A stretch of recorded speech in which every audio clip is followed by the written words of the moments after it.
బుధవారం సూర్యాపేట జిల్లా కేంద్రంలోని తెలంగాణ రాష్ట్ర పర్యాటక అభివృద్ధి సంస్థ చైర్మన్ టీపీసీసీ రాష్ట్ర ప్రధాన కార్యదర్శి పటేల్ రమేష్ రెడ్డి నివాసంలో ఆరేగూడెం దాస్తండాకు చెందిన వివిధ పార్టీల నాయకులు పులగం వెంకటరెడ్డి ఆధ్వర్యంలో కాంగ్రెస్ పార్టీలో చేరగా వారికి పార్టీ కండువాలు కప్పి ఆహ్వానించి మాట్లాడారు. బుధవారం సూర్యాపేట జిల్లా కేంద్రంలోని తెలంగాణ రాష్ట్ర పర్యాటక అభివృద్ధి సంస్థ చైర్మన్ టీపీసీసీ రాష్ట్ర ప్రధాన కార్యదర్శి పటేల్ రమేష్ రెడ్డి నివాసంలో ఆరేగూడెం దాస్తండాకు చెందిన వివిధ పార్టీల నాయకులు పులగం వెంకటరెడ్డి ఆధ్వర్యంలో కాంగ్రెస్ పార్టీలో చేరగా వారికి పార్టీ కండువాలు కప్పి ఆహ్వానించి మాట్లాడారు. కాంగ్రెస్ పార్టీ బలోపేతంలో భాగంగానే చేరికలని స్పష్టం చేశారు. రానున్న స్థానిక ఎన్నికల్లోనూ కాంగ్రెస్ గెలుపు ఖాయమని అన్నారు.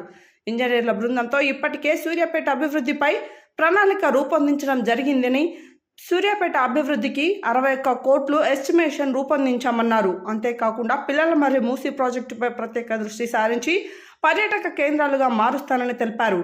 ముగిసిపోయిన పడవ కాళేశ్వరం మాదిరిగా కుంగిపోయిందని, ఇప్పుడో అప్పుడో కొట్టుకుపోవడం ఖాయమన్నారు. సిద్దిపేట తరహాలో అభివృద్ధి చేసేలా కృషి చేస్తానని వివరించారు. సూర్యాపేటలో 3 సెల్ఫీ పాయింట్లు ఏర్పాటు ప్రత్యేక చర్యలు తీసుకుంటామన్నారు. కాంగ్రెస్ ప్రభుత్వం ఏర్పడిన 4 నెలల్లోనే ఉద్యోగ నోటిఫికేషన్ ఇవ్వడం జరిగిందని, 2 లక్షల ఉద్యోగాల భర్తీ చేయడమే కాంగ్రెస్ ప్రభుత్వ లక్ష్యమన్నారు. రైతులను అభివృద్ధి చేయడమే కాంగ్రెస్ లక్ష్యమని, అందులో భాగంగానే 2 లక్షల రుణమాఫీ చేస్తున్నట్లు చెప్పారు. ఈ కార్యక్రమంలో పార్టీ కౌన్సిలర్లు షఫీవుల్లా, వెలుగు వెంకన్న, సీనియర్ నాయకులు గట్ట శ్రీనివాస్, జ్యోతి కరుణాకర్, నిమ్మల వెంకన్న, ఫరూక్, డాక్టర్ రామ్మూర్తి యాదవ్, రమేష్ నాయుడు, ధర్మానాయక్, వల్దాసు దేవేందర్, తండు శ్రీనివాస్ తదితరులు పాల్గొన్నారు.